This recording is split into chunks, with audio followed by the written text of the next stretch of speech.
ये lecture start किया हमने, ठीक है। तो बहुत सारी बेसिक स्ट्रेस स्ट्रेन देखने के बाद, मॉडुलस देखने के बाद हम यहाँ पे लैंड करते हैं। एक छोटा सा इलाका है, छोटा सा आइलैंड, जिसका नाम है elongation of suspended rod under self weight. पहले हम इसको विजुअलाइज करेंगे। जितना अच्छा विजुअलाइजेशन होगा इस कॉन्सेप्ट का, उतना अंडरस्टैंडिंग इसके मैथमेटिक्स में और इसके फॉर्मूला में बनेगी, ठीक है। तो पहले विजुअलाइज करेंगे, फिर इसका मैथमेटिक्स देखेंगे, और फाइनली इसके बाद हमें एक फॉर्मूला मिलेगा, विजुअलाइजेशन, डेरिवेशन, और उसके बाद हमें इलोंगेशन के कारण जो सेल्फ वेट के कारण जो इलोंगेशन होता है उसका फॉर्मूला मिलेगा, ठीक है। तो थोड़ा इंटीग्रेशन डिफरेंशिएशन यूज़ करना पड़ेगा हमें, बहुत ही इंटरेस्टिंग सा होगा, बहुत ही सिंपल भाषा में समझाने की कोशिश करूंगा, ठीक है। तो चलो देखते हैं elongation of suspended rod under self weight होता क्या है। कोई एक रॉड लेकर आते हैं, ठीक है, ये स्पीकर ही रॉड मान लेते, इतना भारी भरकम, ठीक है। ऐसा मान लो कि अगर ये भारी भरकम रॉड है, ठीक है, इसको मैं यहाँ से पकड़ लिया, इसको यहाँ से पकड़ लिया और मैंने लाइट जला दी ताकि तुम लोगों को ठीक से दिखाई पड़े, ठीक है। तो इसको पकड़ने से इसका कुछ वेट होगा, 1 किलो, 2 किलो, 500 ग्राम, 200 ग्राम, जो कुछ इसका वेट होगा, ठीक है। अगर ये इलास्टिक रॉड है, थोड़ी देर के लिए मान लोगे क्या ये इलास्टिक बॉडी है, वैसे तो ये प्लास्टिक मटेरियल है, लेकिन मानने में क्या जाता है, मान लो थोड़ी देर के लिए कि ये मेरे पास इलास्टिक बॉडी है, ठीक है। तो इसका अगर खुद का वेट 2 किलो है, तो खुद के वेट के कारण ये इलोंगेट नहीं होगा क्या? हमने बहुत बार ऐसे आइसक्रीम वगैरह खाते हैं ना, हम आइसक्रीम वगैरह खाते हैं, स्मूदीज वगैरह खाते हैं, तो वहाँ पे एक स्पून में अपन थोड़ा सा आइसक्रीम लगे, ऐसा थिक शेक पता है इन सबको, तो वो ऐसा इलोंगेट हो जाता है जैसे और नीचे गिर जाता है। So due to gravity and its self weight वो इलोंगेट होता है। उसी प्रकार से थोड़ा विजुअलाइज करना है, क्योंकि रॉड का विजुअलाइजेशन तो नहीं होगा ना। अब मैं कहूँगा देखो ये इलोंगेट हो रहा है, तो कहाँ दिख रहा है इलोंगेट होते हुआ? तो विजुअलाइज करने के लिए हमने आइसक्रीम का एग्जाम्पल लिया, ऐसे स्पून से अपन थोड़ा सा ऐसा बहुत एक स्पून भर milk shake, thick milk shake ले लेंगे ऐसा, तो ऐसा ऐसा बड़ी तार बन जाती है, इलोंगेट हो जाता है वो। तो वैसे ही रॉड में होता है, इतना बड़ा इलोंगेशन नहीं होता है रॉड में, बहुत हल्का सा इलोंगेशन होता है जो हमारी आंखों से नहीं दिखेगा, मेरे चश्मा पहनने से भी नहीं दिखेगा, ठीक है। अच्छा, लेकिन होता है, ठीक है। अगर ये एग्री करते हो तो ये बात समझ में आएगी। किसी भी रॉड को अगर हम सीलिंग से लटका देंगे या फिक्स करेंगे, if you vertically hang the rod, ठीक है, ये रॉड है, इसको हैंग कर दिया हमने, ठीक है, और हम इसका अभी मेजरमेंट करते हैं कि इसके अंदर इसके वेट के कारण, उसके खुद के मास के कारण कितना इलोंगेशन होगा, ठीक है।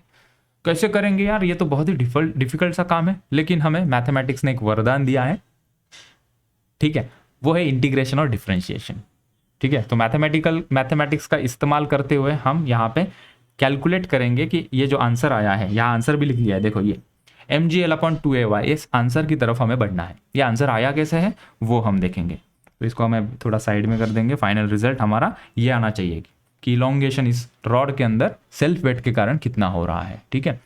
तो हम यहाँ पे इस आकृति को थोड़ा सा एनलार्ज करते हैं, यहाँ से हमने इसको हैंग कर दिया, ठीक है। अभी इसका मैथमेटिक्स पढ़ते हैं बच्चों, ठीक है, थोड़ा पेशेंस लगेंगे, ठीक है, और 100% अटेंशन लगेगा, चाहे कुछ चीज़ें समझ में आए चाहे कुछ चीज़ें समझ में ना आए, लेकिन तुम्हारा 100% देना यहाँ पे बहुत ज़रूरी है, ठीक है। तो मैं मेरा फोकस डिस्ट्रैक्शन हटा देता हूँ, I will shift completely to this view, okay fine. तो यहाँ पे हम क्या करेंगे बच्चों, मैथमेटिक्स ये कहता है, बड़ी सिंपल कहता है, मैथमेटिक्स का काम ही है कि चीज़ों को आसान करना, ठीक है। हम यहाँ पे क्या करेंगे, बहुत सारी चीज़ें मैंने यहाँ पे नोट डाउन करके रखी है ऑलरेडी, ताकि क्लास का टाइम सेव हो जाए।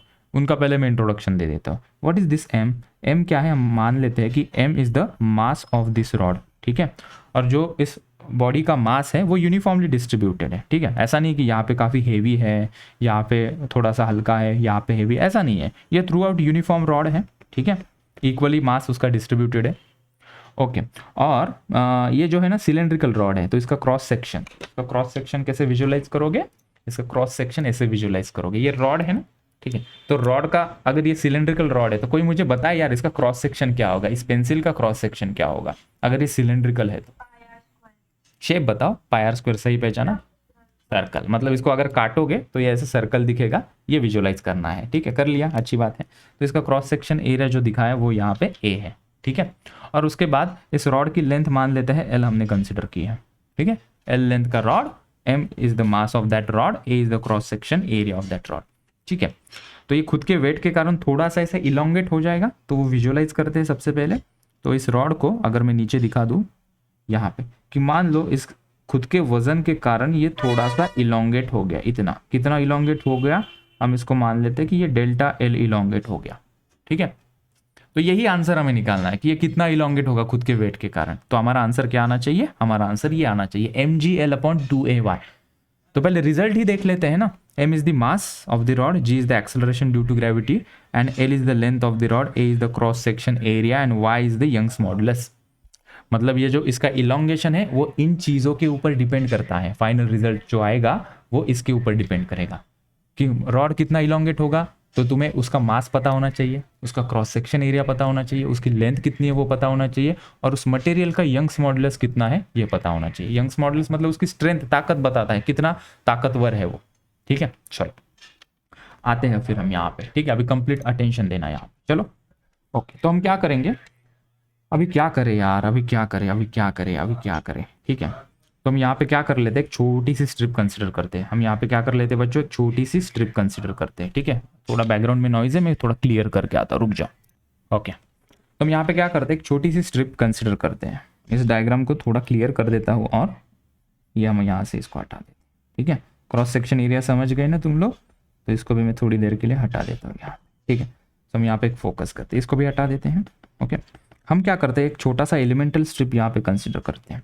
ठीक है, हम क्या करेंगे, इस पर्टिकुलर, ये भी तो पूरे रॉड का एक पार्ट है ना, इसको बाहर लेकर आओ क्या, थोड़ा सा यहाँ से हम इसको बाहर लेकर आते हैं। तो ये छोटा सा सेगमेंट हमने काटा और इसको बाहर लेके, कट नहीं किया, विजुअलाइज कर रहे बाहर लेके। ठीक है, तो इतना से सेक्शन का कितना इलोंगेशन हो रहा है वो हम फाइंड आउट करेंगे। ठीक है, हमें बस क्या करना है, जैसे हम ब्लड सैंपल देते हैं ना बच्चों, जैसे तुम्हारे अगर कोई बीमारी हो गई, कुछ बीमार हो गए, कुछ बुखार वगैरह आया, कुछ ऐसा कुछ हो गया किसी को, तो हम क्या करते हैं, ब्लड का कुछ सैंपल लेते हैं ना।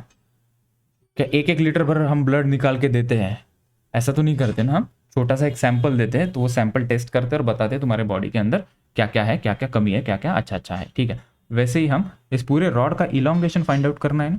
ठीक है, तो हम क्या करेंगे, एक छोटा सा उसका सैंपल देखेंगे ये वाले सैंपल के ऊपर। ठीक है, तो इतने सैंपल के ऊपर कितना फोर्स लगेगा और उस फोर्स के कारण उस सैंपल का कितना इलोंगेशन होगा वो कैलकुलेट कर लेंगे। मैथमेटिक्स को बुलाएंगे, मैथमेटिक्स को कहेंगे कि हमने ये सैंपल किया है, इसको सॉल्व करके दो। तो मैथमेटिक्स कौन आएगा यहाँ पे, इंटीग्रेशन आएगा। तो इंटीग्रेशन का कुछ पोर्शन हम यहाँ लगा देंगे। तो इतने छोटे स्पेसिमन के ऊपर का इलोंगेशन जानते हुए हम पूरे रॉड के अंदर कितना इलोंगेशन होगा वो जानेंगे। That's the beauty of mathematics, वो हमें करना है। चलो आते हैं फिर यहाँ पे। ठीक, तो हमने एक सैंपल ले लिया, as you agreed now. Okay, तो इसके कुछ डायमेंशंस बताने पड़ेंगे ना। तो मान लेते हैं इसकी जो लेंथ हम ले रहे हैं वो dx लेते हैं, इसकी लेंथ। ठीक है, टोटल रॉड की लेंथ l है, तो इस छोटे से सेक्शन की लेंथ हम मान लेते हैं dx है। ठीक है, ओके। अच्छा, अभी इसके ऊपर, इस छोटे से एलिमेंट के ऊपर कौन फोर्स लगाएगा, ऊपर का जो जितना भी कोई कहीं x डिस्टेंस पे हमने इसको कंसिडर किया है। मान लिया कि हमने नीचे के एंड से x डिस्टेंस पे छोटी सी स्ट्रिप कंसिडर की है। ठीक है, तो ये स्ट्रिप में भी इलोंगेशन होगा, ये स्ट्रिप थोड़ी ऐसे इलोंगेट हो जाएगी, इतनी इलोंगेट हो गई मान लो। ठीक है, कितना इलोंगेशन हो गया इसका, हम मान लेते हैं इसका इलोंगेशन हो गया dy। ठीक है, dy छोटा, जब छोटे छोटे की बात करते हैं ना हम एक्स वाई नहीं लिखते, हम dx dy लिखते हैं। d लिखा मतलब वो ये बहुत छोटी चीज़ है, हमेशा मानकर चलते हैं। ठीक है, तो dx लेंथ का हमने इसका स्पेसिमेन लिया और मान लिया कि उसका इलोंगेशन हो रहा है dy। तो एक कॉमन सी बात है यहाँ पे कि यार ये dy इलोंगेशन क्यों हो रहा है, क्योंकि उसके नीचे भी तो कुछ मास है ना। इतना पोर्शन जो रॉड का है, इतने पोर्शन के रॉड के मास के कारण, इतने पोर्शन के मास के कारण इस स्ट्रिप का इलोंगेशन हो रहा है।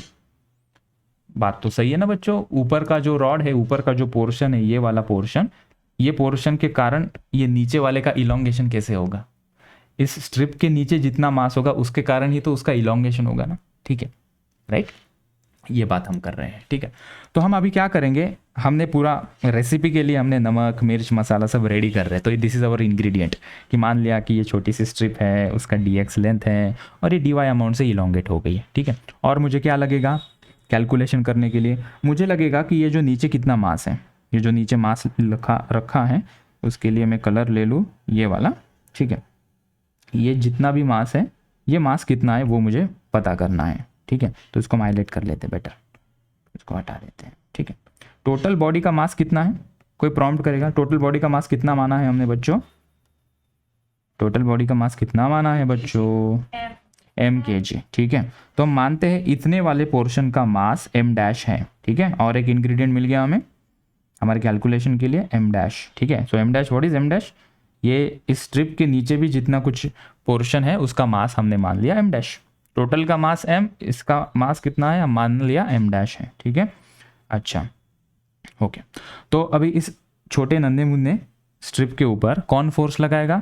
ये मास के कारण जो भी ग्रेविटी इसके ऊपर g की वैल्यू लगाएगी, इतना वेट, ठीक है। ये मास जो है इसके नीचे है, उसके कारण जो भी फोर्स लगेगा वो फोर्स के कारण इसका dy इलोंगेशन हो रहा है, ठीक है। तो सभी चीज़ें हमारे पास रेडी हो गई, ठीक है। एक टर्म हमें यहाँ पे डिफाइन करनी पड़ेगी कि भैया इसका मास कितना है यार, ये m डैश को क्या लिखे, कुछ तो सब्स्टिट्यूट करना पड़ेगा, कुछ तो सब्स्टिट्यूट करना पड़ेगा ना। तो कुछ तो सब्स्टिट्यूट करते हैं हम। चलो, क्या सब्स्टिट्यूट करेंगे? मुझे इस m डैश को ना इस कैपिटल M और L के टर्म में सब्स्टिट्यूट करना है। कर सकते हैं क्या? बिल्कुल कर सकते हैं। कैसे? देखो, हम अभी यहाँ पे आते हैं। हम सबसे पहले स्टेप वाइज इसको लिखते हैं, ठीक है। छोटे छोटे स्टेप्स यहाँ पे लिखते हैं, बेबी बेबी स्टेप्स। तो पहली बेबी स्टेप यहाँ पे ये रही कि यहाँ पे जो टोटल मास है m, वो L लेंथ पे फैला हुआ है। m mass is spread uniformly on L length, okay. तो m डैश को हम देखते हैं, m डैश कितने स्पैन पे फैला हुआ है?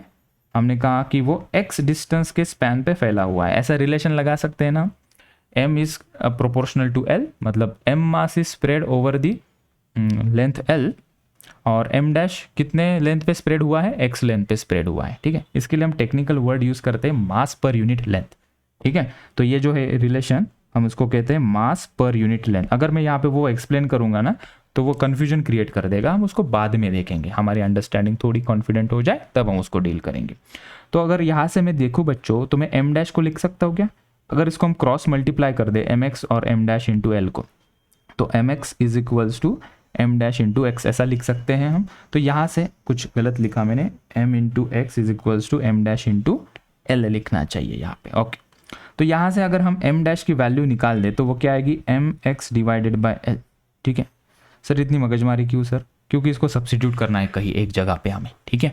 तो उसकी तैयारी कर ली। तो हमने m डैश को लिख लिया, जो मुझे एक्सपेक्टेड था, जो मुझे चाहिए था, जो हमें चाहिए था, दैट इज कि m डैश को, इतने वाले मास को हम कैपिटल M और L के टर्म में लिख सके। तो हमने लिखा that is mx upon l। कैसे आया मैंने यहाँ से बताया, ठीक है। एक बात रेडी हो गई, बहुत बढ़िया बहुत बढ़िया, ठीक है। चलो, अभी काम हो गया हमारा, लगभग काम हो गया है। बस अभी पूरा मैथमेटिक्स सॉल्व करेंगे, स्टेप 2 में आएंगे, ठीक है। यंग्स मॉडुलस का हम इस्तेमाल यहाँ पे करेंगे बच्चों। किसका इस्तेमाल करेंगे? यंग्स मॉडुलस का। क्यों यंग्स मॉडुलस का इस्तेमाल करेंगे? क्योंकि इसके ऊपर जो फोर्स लग रहा है वेट के कारण, इसकी लेंथ इलोंगेट हो रही है। तो कॉमन सेंस भी यही कहता है ना कि अगर इसकी लेंथ इलोंगेट हो रही है, इसका मतलब इसके ऊपर लॉन्गिट्यूडिनल स्ट्रेस लग रहा होगा, और जो स्ट्रेन होगा लॉन्गिट्यूडिनल स्ट्रेन होगा।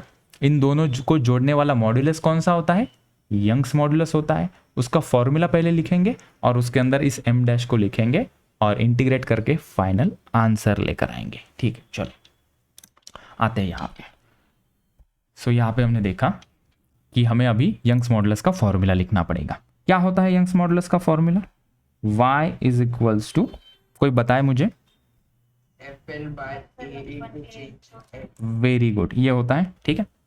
तो यहाँ पे हम अप्रोप्रिएटली जो हमने यहाँ पे अल्फ़ाबेट्स यूज़ किए हैं, वो अल्फ़ाबेट्स या सिंबल जिसे कहेंगे, उस हिसाब से यहाँ पे हम सब्स्टिट्यूट करते हैं, ठीक है। सबसे पहले इस फॉर्मूला के अंदर हमें क्या चेंजेस करने हैं, मॉडिफिकेशन करने हैं। इस f को हम कुछ सब्स्टिट्यूट कर देंगे, ठीक है। कि फोर्स कौन लगा रहा है इस रॉड के ऊपर? धरती माँ, ग्रेविटी नीचे खींच रही है वेट के कारण, ठीक है। कितना फोर्स लगाएगी धरती माँ? mg, ठीक है। कौन सा m डैश, ठीक है। इतना पोर्शन बच्चों फोर्स लगा रहा है हमारे ये नन्ही मुन्नी स्ट्रिप के ऊपर, ठीक है। कितना फोर्स लगाएगा? mg। कितना मास है ये यहाँ पे नीचे? m डैश, इसलिए इसको m डैश इंटू जी लिखा, ठीक है, ओके। तो यहाँ पे l को क्या लिखेंगे बच्चों हम?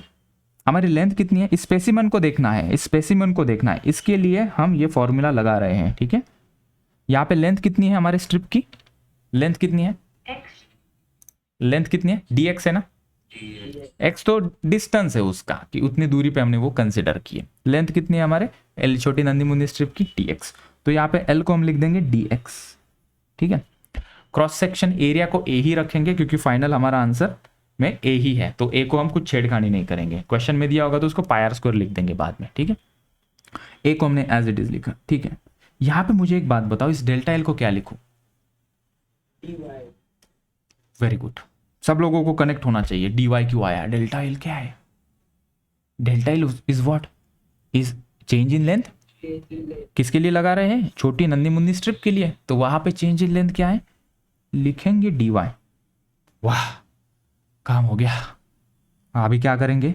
अभी इस एम डैश की वैल्यू यहाँ पे चिपका देंगे, ठीक है, और हम डी वाई के लिए इस इक्वेशन को सॉल्व करेंगे, ठीक है। कैसे करेंगे देखो, समझते जाओ। थर्ड स्टेप में आते हैं, थर्ड स्टेप यहाँ पे आते हैं, ठीक है। यहाँ पे इस इक्वेशन को मैं रीड्रॉ करता हूँ, इस इक्वेशन को रीड्रॉ करता हूँ। वाई, मुझे एक पहले बताओ, ये जो दिख रहा है स्क्रीन के ऊपर क्लियर दिख रहा है? ये फॉन्ट साइज ठीक है या थोड़ा बड़ा लिखूँ? सही लिख रहा है ना? ओके, तो यहाँ पे हम लिखेंगे y is equals to charger,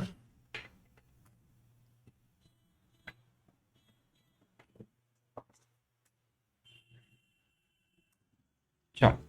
so y is equals to, ये जो मिला है हम इसको यहाँ पे लिखते हैं, that is m dash g dx divided by a into D Y, ठीक है।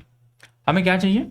हमें ये इलोंगेटेड लेंथ dy चाहिए ना, dy के टर्म में आंसर चाहिए। उसको हम इंटीग्रेट करेंगे तो हमें डेल्टा एल मिल जाएगा, ठीक है। तो फर्स्ट थिंग फर्स्ट, इस एक्सप्रेशन को हम dy के टर्म में लिख लेते हैं। चलो लिखते हैं ना फिर। तो यहाँ पे मैं dy इधर लेकर आता हूँ, dy को मैं इधर लेकर जाता हूँ, और y को भेजते कि चल तू डिनोमिनेटर में आ जा। तो ये क्या आ जाएगा? m dash G D X divided by a into Y, right? Yes और नो? Hello everyone? चलो, तो हम dy को लिखेंगे, अभी m डैश को सब्स्टिट्यूट करेंगे। m डैश को क्या लिखेंगे बच्चों? ये यहाँ पे m डैश हमारा, देखो ये यहाँ पे कैपिटल M लिख लिया, उसको स्मॉल m लिखो, स्मॉल m, ठीक है। उसको सब्स्टिट्यूट कर दूँ यहाँ पे, that is mx upon l। बस समझते जाओ, बस डेरिवेशन ऐसे बहुत आएंगे, बहुत आएंगे, स्किप नहीं कर सकते तुम लोग, समझना पड़ेगा। बहुत सारे चैप्टर में ऐसे करने की बारी हमें आएगी, ये तो शुरुआत है। चल, सो m डैश को हम लिखते हैं यहाँ पे, that is mx divided by l। जो सब्स्टिट्यूट किया मैं उसको हाईलाइट कर दूं यहाँ पे, ताकि तुम लोग बाद में जब कभी भी नोट्स खोल के देखोगे तो इमीडिएटली इस प्रकार। नोट्स के ऊपर इतना क्यों ध्यान देते हैं कॉम्पिटिटिव एग्जाम में? क्योंकि नोट्स तुम्हारे एक्सप्रेशन को, तुम्हारे कॉन्फिडेंस लेवल को, और कितना समझ सकते हो तुम और कितना तुमने पढ़ा है उसको जस्टिफाई करता है। तो ये जो m डैश है उसको हमने लिखा mx अपॉन l। g को एज इट इज लिख दो ना, dx को एज इट इज लिख दो, a को एज इट इज लिख दो, y को एज इट इज लिख दो, ठीक है। हो गया काम, बस अभी इंटीग्रेशन आ रहा है, आ ही गया, बस दरवाजे पे दरवाजा खटखटा रहा है, इंटीग्रेशन, ठीक है। तो यहाँ तक आ जाओ, ठीक है। जो भूले भटके हैं वो जल्दी आ जाए यहाँ पे। देखो dy is equals to mx divided by l into G D X upon ay, ऐसा कुछ आया भाई, ठीक है। इसमें से हम क्या करते हैं, अभी चार्ट नहीं करते हैं, ठीक है। इसमें से जो कांस्टेंट टर्म है, जो कांस्टेंट टर्म है उनको हटा देते हैं। कांस्टेंट टर्म कैसे पहचानोगे? कांस्टेंट टर्म का मतलब क्या होता है कि भैया बताओ मुझे, फोर्स लगाने के बाद क्या इसका मास बढ़ेगा? वो तो कांस्टेंट रहेगा, जितना मास है उतना ही रहेगा, ठीक है। ओरिजिनल लेंथ जो ली है वो तो फिक्स ही रहेगी ना, फोर्स लगाने के पहले एल लेंथ लोगे तो वो एल फिक्स ही रहेगी। क्रॉस सेक्शन एरिया वो भी फिक्स है। यंग्स मॉडुलस वो फिक्स होता है, वो फोर्स के ऊपर डिपेंड नहीं करता है। एक्सेलरेशन ड्यू टू ग्रेविटी, हाँ, इस रॉड की क्या औकात कि वो एक्सेलरेशन ड्यू टू ग्रेविटी को चेंज करे, दैट इज ऑल्सो कॉन्स्टेंट। तो जी भी कॉन्स्टेंट। यहाँ पे एक ही वेरिएबल है, वो कौन है? एक्स, ठीक है। तो x इंटू डी एक्स ये सिर्फ वेरिएबल है हमारे, ठीक है। कैसे सर? ये x तो अपन ने मान के चला है ना कि इस डिस्टेंस में हम ले रहे हैं dx लेंथ के लिए।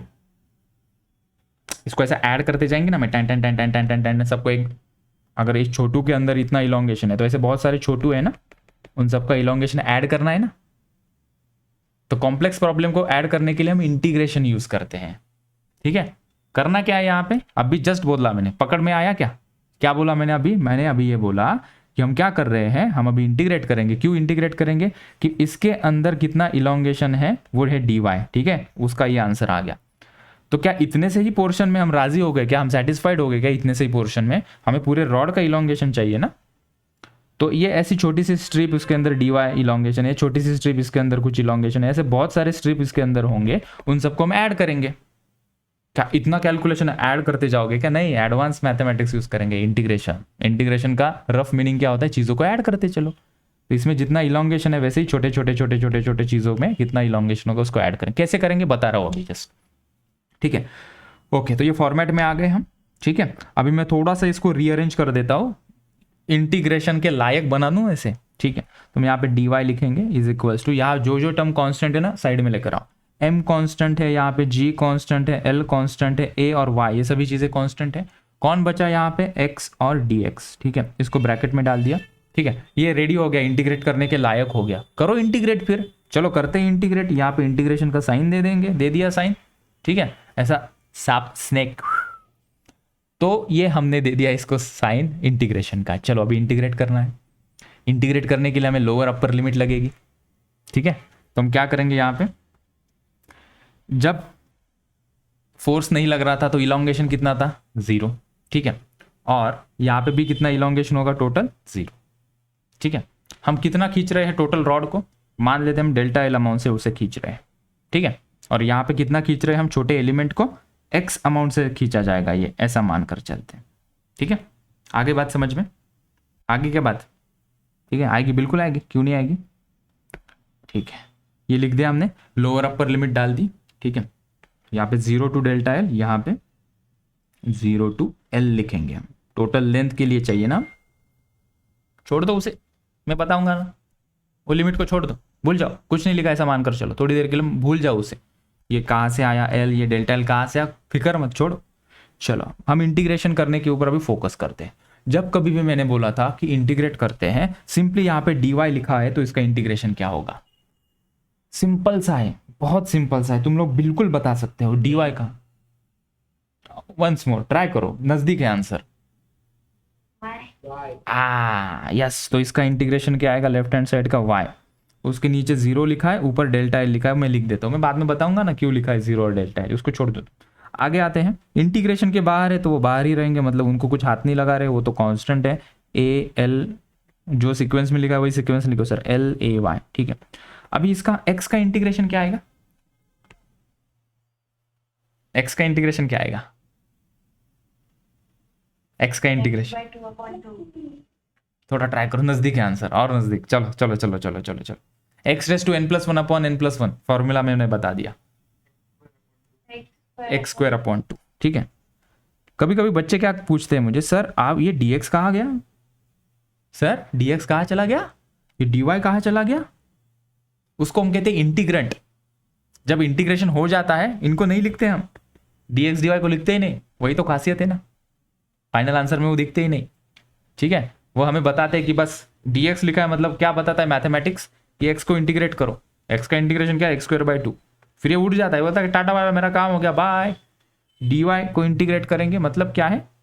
dy को इंटीग्रेट करेंगे मतलब क्या होता है? अभी मैथमेटिक्स एक्सप्लेन कर रहा हूँ, कॉन्सेप्ट हो गई ये, मैथमेटिक्स की छोटी छोटी बातें समझो। dy का मतलब क्या है कि अंदर कुछ नहीं, मतलब 1 लिखा होता है, और 1 का इंटीग्रेशन y होता है, ठीक है। तो यहाँ पे 1 का इंटीग्रेशन हो गया y, और dy टाटा कर दिया, उसका अपना काम हो गया उसका, ठीक है। चल, तो ये हमारा फाइनली आंसर दिख रहा है इस तरीके से, x²/2, यहाँ पे 0 और यहाँ पे l, ठीक है। तो क्या मामला होता है अपर लोअर लिमिट का? अपर लोअर लिमिट क्या होता है? y की जगह पे क्या लिखो? इसको कैसे सॉल्व करते हैं, कोई बताए यार मुझे, मुझे नहीं आता ये। मतलब पहले अपर लिमिट पुट करते हैं क्या? Delta L, lower limit 0 put कर दिया, इज इक्वल्स टू ये mg/l/a/y, इसका तो कोई कनेक्शन नहीं। अभी x² की जगह पे क्या लिखे, जो ऊपर लिखा है l, that's the called as upper limit, तो l²/2, ठीक है, माइनस x की जगह पे 0 लिखो, x की जगह पे 0 लिखेंगे, अगर x² है तो 0² करेंगे, क्यूब होता तो x 0 क्यूब करते, ये कर दिया, ठीक है। तो फाइनली आंसर mg/l/a/y इंटू ये l² डिवाइडेड बाई ये 2 आ रहा है, ठीक है। तो इस l और l² को एक काट देंगे, सो हमें फाइनली जो डेल्टा l मिला बच्चों, तो वो मिला mgl/2ay। चेक करते क्या यही आंसर आया है क्या? ऊपर देखो छोटा सा लिखा है mgl/2ay, mgl/2ay, mgl/2ay, mgl/2ay, आगे आंसर। तो जिनको नहीं समझ में आया ना ये क्या किया है, वो मीनवाइल बस इतना फॉर्मूला पकड़ के चले, delta L is equals to M G L upon 2ay, elongation due to, मैं न्यूमेरिकल करवाऊंगा ना बिल्कुल, लेकिन कॉन्सेप्चुअली पढ़ना है, डिटेल चीज़ें समझनी है, मज़ा भी अलग होता है और कॉम्पिटिटिव एग्जाम में वही कॉन्फिडेंस देता है। ठीक है, बच्चे हमें सवाल पूछते, सर एक बात बताओ सर, मैंने कहा बता बेटा क्या क्या पूछना चाहता है। देखो सर, ये आपने किया सब कुछ पूरा, ये रामायण महाभारत, ठीक है, फाइनली ये आंसर आया delta L is equals to M G L upon 2ay। आप सभी टीचर लोग, हम ये क्यों पढ़ाते हो, ये वाला अगर एग्जाम में आने ही नहीं वाला है, बिल्कुल आने ही नहीं वाला ये एग्जाम में, इतना सब कहीं पे भी, सिर्फ बोर्ड को छोड़ के, ठीक है, तो आप बोलते ही क्यों हो, ये directly delta L is equals to M G L upon 2ay लिख के काम खत्म कर देते। लेकिन इतने सीधे सवाल नहीं आते ना कॉम्पिटिटिव एग्जाम में, कहीं ना कहीं ये तो पूछेंगे नहीं, ये तो नहीं पूछेंगे, इसमें से कुछ भी नहीं पूछेंगे, लेकिन इसका जो अप्रोच है that enhances your capability to solve a little bit complicated problem. ठीक है, सीईटी में चल जाएगा, सीईटी में तो देखने की जरूरत नहीं, सीईटी में, सीईटी वाले तो बस इतना कर ले, delta L is equals to M G L upon 2ay। NEET वाले एटलीस्ट समझ ले कि भाई ये एलिमेंट क्या लिया है, ठीक है, और ये कुछ एम डैश सब्स्टिट्यूट किया गया है, ठीक है, और इंटीग्रेशन को थोड़ा, ठीक है, थोड़ा कमजोर हो सकता है, सबका होता है स्टार्टिंग में, कोई तो बचपन से ऐसा नहीं होता ना, बहुत कम लोग होते जो बचपन से उनको आता है सब कुछ, अभी तो पढ़े हो तो सबके वही हाल होते हैं। ठीक है, कोई यहाँ पे है नहीं जिसको परफेक्टली आता है, प्रैक्टिस सबको करनी पड़ती है, जब तुम्हें लगे भूल गया फिर से पढ़ना पड़ता है। इंटीग्रेशन डिफरेंशिएशन भूलने वाली बात है, इसको बार बार पकड़ना पड़ता है। ठीक है, ये मैथमेटिक्स की टीचर की रिस्पॉन्सिबिलिटी हमें आ जाती है थोड़ी एक्स्ट्रा, ठीक है, क्या करें, कर लेते हैं। तो लेकिन जो JEE के लिए पढ़ रहे हैं ना, JEE, जेई मेंस और एडवांस, ये तो आना ही चाहिए। मैथमेटिक्स में सिखाई देंगे मैथमेटिक्स के सर तुम्हें, जब तुम क्लास 12 में जाओगे, क्लास 11 में नहीं होता इंटीग्रेशन, क्लास 12 में होता है, इसलिए वो हमें सिखाना पड़ता है। कितना अच्छा होता है यार ये मैथमेटिक्स में, तुम लोगों को क्लास 11 में ही हो जाता है इंटीग्रेशन, डिफरेंशिएशन और वेक्टर, हमारे काम आसान हो जाते। तो इन CBSE वालों को कोई बताओ यार तुम लोग जाके कि यार वो जो इंटीग्रेशन है ना, हमारे फिजिक्स के सर कुछ ज़्यादा, सभी सर को बहुत मेहनत करनी पड़ती है समझाने के लिए।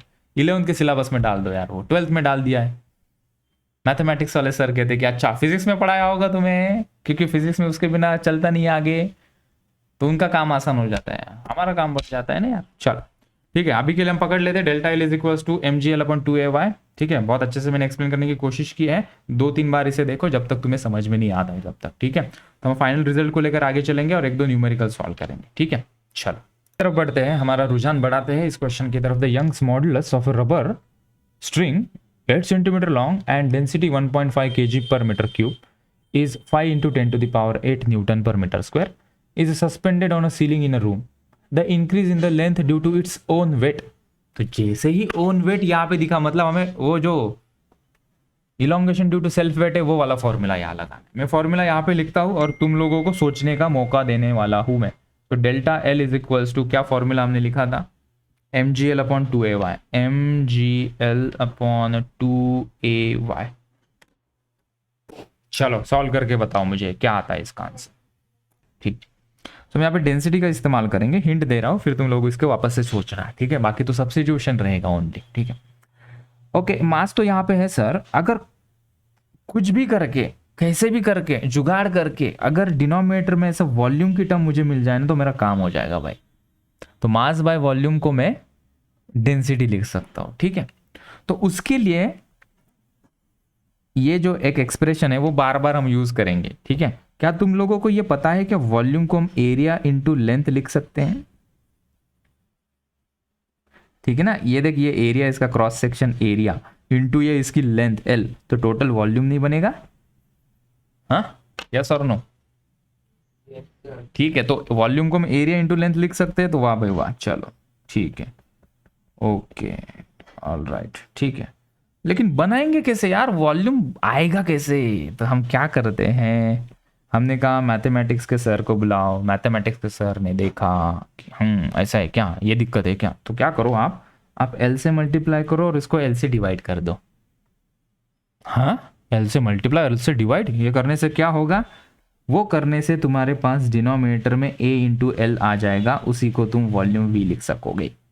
वही करते हैं ना। चलो, so delta L is equals to, ये होगा M G L into L, L square, इन दोनों ने हैंडशेक कर लिया और ये एल स्क्वायर हो गए, डिवाइडेड बाय ये 2y into area into length, अभी हो गया वॉल्यूम। तो दिखाई पड़ा क्या, m into M divided by we.